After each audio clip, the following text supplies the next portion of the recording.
Hello and अस्सलाम वालेकुम। ये है फिजिक्स वाली बाजी का चैनल और अभी हम जो है फर्स्ट ईयर सिंथ बुक की जो न्यू बुक आई है उसको सॉल्व कर रहे हैं। सो लास्ट वीडियो के अंदर हमने डायमेंशनैलिटी को जो है डिस्कस किया था एंड देन अब हम इसकी वर्क एग्जांपल 1.1 जो है डिस्कस करेंगे और सॉल्व करेंगे। क्योंकि वो उसी टॉपिक से जो है वो लिंक करता है। सवाल है show that the equation for the impulse is dimensionally correct. तो आपसे कहा जा रहा है कि जो इम्पल्स है उसकी जो इक्वेशन है ये जो आपको गिवन है इतनी बड़ी सी कि ये डायमेंशनली करेक्ट है। आपने इसको चेक करना है बेसिकली। ठीक है, तो इम्पल्स क्या होता है? इम्पल्स हम जो चैप्टर 3 है आपका डायनेमिक्स का उसमें स्टडी करोगे कि इम्पल्स क्या होता है। इम्पल्स बेसिकली प्रोडक्ट होता है फोर्स और मोमेंटम का। ठीक है, और इम्पल्स जो है वो किसके इक्वल होता है? इम्पल्स होता है चेंज इन मोमेंटम के इक्वल। चेंज इन मोमेंटम कैसे होता है ये सब हम उसी टॉपिक के अंदर डिस्कस करेंगे। अभी मैं फिलहाल ये इसलिए कर रही हूँ ताकि हम इस इक्वेशन को समझ सकें कि ये इक्वेशन किस तरीके से लिखी हुई है। ठीक है, तो इम्पल्स है वो चेंज इन मोमेंटम के इक्वल होता है और इम्पल्स बेसिकली क्या है? प्रोडक्ट है फोर्स और टाइम का। तो यहाँ पर हम इसको लिख देंगे। और जब भी हम चेंज की बात करते हैं तो हम यहाँ पर डेल का साइन यूज करते हैं। किस में चेंज है? मोमेंटम में। तो यहाँ पर हम लिखेंगे पी। ठीक है, तो कोई सी भी क्वांटिटी हो, अगर मैं लिखूँ चेंज इन वेलोसिटी तो डेल चेंज को रिप्रेजेंट कर रहा है और यहाँ पे v आ जाएगा। इसका मतलब क्या है? वेलोसिटी में चेंज। इसी तरह यहाँ पे डेल लिखेंगे और t लिखेंगे तो इसका मतलब क्या है? टाइम में चेंज। तो यहाँ पे ये जो डेल सिंबल है ये बेसिकली किसको क्या बता रहा है? चेंज को बता रहा है। ठीक है, तो change of change in momentum, change in velocity, change in time.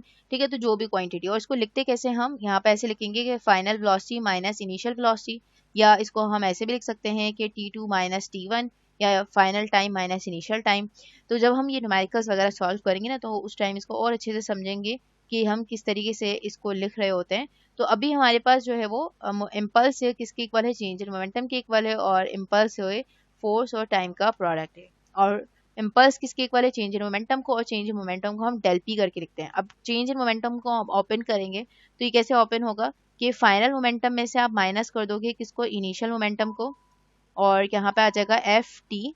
तो फाइनल मोमेंटम, अब देखो मोमेंटम जो है वो किसके इक्वल होता है? मोमेंटम होता है product of mass into velocity का। ठीक है, तो अगर मैं इनिशियल वेलोसिटी को मल्टीप्लाई करूंगी मास से तो मुझे इनिशियल मोमेंटम मिलेगा।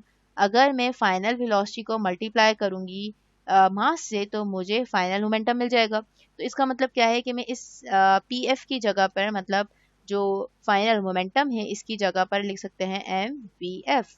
और यहाँ पे आएगा minus M V I. Right, F T as it is आ जाएगा लेफ्ट हैंड साइड पर। अब यहाँ पे कुछ कॉमन है, वो है एम मास जो कि कांस्टेंट है। तो मास को ले लेंगे बाहर और यहाँ आएगा F V F minus V I. अब आप देखो वापस से कुछ जानी पहचानी सी शक्ल बन गई है वी एफ माइनस वी आई। और वी एफ माइनस वी आई किसको रिप्रेजेंट करता है? चेंज इन मोमेंटम को रिप्रेजेंट करता है। तो यहाँ पर हम लिख सकते हैं एम डेल वी और यहाँ आ जाएगा एफ टी। तो बेसिकली ये जो इक्वेशन आपको लिखी हुई यहाँ पे F T is equal to M V F minus M V I, तो इन्होंने कुछ नहीं किया, इन्होंने आगे वाले स्टेप में यहाँ पर m को कॉमन ले लिया है जो आपने इस स्टेप में किया है। फिर इन्होंने इसको वी एफ माइनस वी आई की शक्ल बन गई थी तो इन्होंने इसको क्लोज करके लिख दिया डेल वी की फॉर्म में। ठीक है, तो ये सब जो है वो इम्पल्स ही लिखा हुआ है। जस्ट इसको ओपन करके थोड़ा सिंप्लीफाई करके कॉम्पैक्ट फॉर्म में लिखा हुआ है। तो ये कुछ इस तरीके से स्टेप से खोल के इसलिए दिखाया है कि ये कोई इक्वेशन बहुत बड़ी नहीं है, बस इसको इन्होंने सिंप्लीफाई किया। तो आप इसमें से कोई सी भी इक्वेशन कोई सी भी उठा लो तो उन सब ये सब जो है वो इम्पल्स ही की इक्वेशंस हैं और इन सब की जो डायमेंशन है वो सेम ही आएगी। तो मैं यहाँ पर इस वाली इक्वेशन को लूँगी और इस वाली इक्वेशन को लेकर हम सॉल्व करेंगे, चेक करेंगे कि आया ये इक्वेशन डायमेंशनली करेक्ट है या नहीं। ठीक है, तो यहाँ पे इन्होंने फर्दर जस्ट इसको ओपन करके सिंप्लीफाई करके दिखाया हुआ है तो इसको हम नहीं करेंगे। जैसे हम इस पहली वाली जो यहाँ पर इम्पल्स लिखा हुआ है इस तरीके से हम इसी को लेकर चेक करेंगे डायमेंशन। तो गिवन इक्वेशन आपके पास क्या है? वो है F T is equal to M V F minus M V I. तो जब भी हम डायमेंशनल एनालिसिस करते हैं तो सबसे पहले हम स्क्वायर ब्रैकेट में इनक्लोज कर देते हैं क्योंकि ये पहचान है कि हम डायमेंशंस की बात कर रहे हैं। एफ और यहाँ पे क्या आ जाएगा? टी। इसी तरह M V F minus M V आई।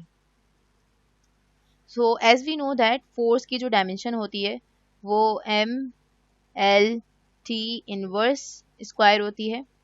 कैसे आई है ये हमने से प्रीवियस वीडियो में ड्राइव की है। और वी एफ हो या वी आई हो, ठीक है, वी एफ हो या वी आई हो, सबकी डायमेंशन सेम होगी और वो होगी एल टी इनवर्स। सो इसकी जगह पे हम प्लग इन करेंगे तो फोर्स की डायमेंशन है M L T inverse square, time की डायमेंशन है यहाँ पे आएगा कैपिटल टी, ठीक है। अब राइट हैंड साइड पे चलते हैं। मास के लिए हम कैपिटल एम यूज करते हैं, कैपिटल एम आ जाएगा। वी एफ हो या वी आई हो, इनिशियल वेलोसिटी हो फाइनल वेलोसिटी हो, सबकी डायमेंशन एक ही है जो कि है L T inverse minus again mass की डायमेंशन है कैपिटल एम और यहाँ आएगा एल टी इनवर्स। अब क्या करना है, थोड़ा सिंप्लीफाई कर देना है। इसकी पावर क्या है यहाँ पे +1 है, तो इस टाइम के साथ पावर को हम जो है वो ऐड कर देंगे, बेस सेम होती है तो पावर को ऐड कर देते हैं। इनवर्स स्क्वायर और ये आएगा +1 आ जाएगा, is equal to M L T inverse minus M L T inverse. तो यहाँ पे क्या हो जाएगा, एम एल टी -2 +1 -1 आ जाएगा। एंड देन यहाँ पे राइट हैंड साइड के ऊपर M L T inverse minus M L T inverse. तो आप देख सकते हो राइट हैंड साइड और लेफ्ट हैंड साइड पे जो मौजूद जितनी भी टर्म्स हैं उन सब की जो डायमेंशंस हैं वो मोमेंटम की आ रही हैं, ठीक है। तो वही चीज़ याद रखनी है कि d माइनस डी, जब हम डायमेंशन की बात करेंगे d माइनस डी डी ही आएगा, और d प्लस डी हो तब भी क्या आएगा, d ही आएगा। तो ये चीज़ आपने याद रखनी है। ऐसा नहीं होगा कि इसको हम जो है वो माइनस कैंसिल कर देंगे और ज़ीरो जगह, नहीं, ऐसा नहीं होगा, ठीक है। तो बेसिकली डायमेंशंस जो है वो नेचर के बारे में बता रही होती हैं।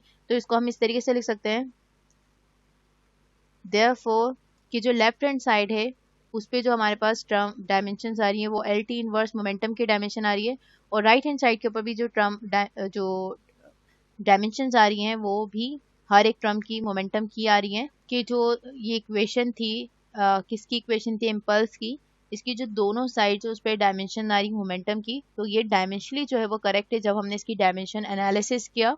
तो बुक की तरफ अगर हम चलें तो बुक के अंदर यहाँ पर अगर आप देखो इन्होंने यहाँ पर प्लस माइनस लिखा हुआ है और फिर जब यहाँ पर जाके इन्होंने प्लस कर दिया है, ठीक है। तो ये टाइपो है, तो ये माइनस ही होना चाहिए, बुक के अंदर ये गलत लिखा हुआ है। और ये नहीं समझना है कि जो है हमने साइन चेंज कर दिया, इन दोनों को ऐड कर दिया है एंड देन फिर हमारे पास जो है वो टी प्लस डी वाली टर्म जो है वो डी आ रही है, तो ऐसा हरगिज़ नहीं है, ठीक है। तो ये मिस्टेक है और ये माइनस ही होगा, और ये चीज़ याद रखनी है, डी माइनस डी आपको डी ही देगा डायमेंशंस के अंदर। ये आपको क्या बता रही है, नेचर के बारे में बता रही है, ठीक है। होपफुली आपको ये समझ आ गया होगा। इंशाल्लाह नेक्स्ट टाइम जो है वो हम किसी नई प्रॉब्लम के साथ जो है वो हाजिर होंगे। तब तक के लिए अल्लाह हाफिज़।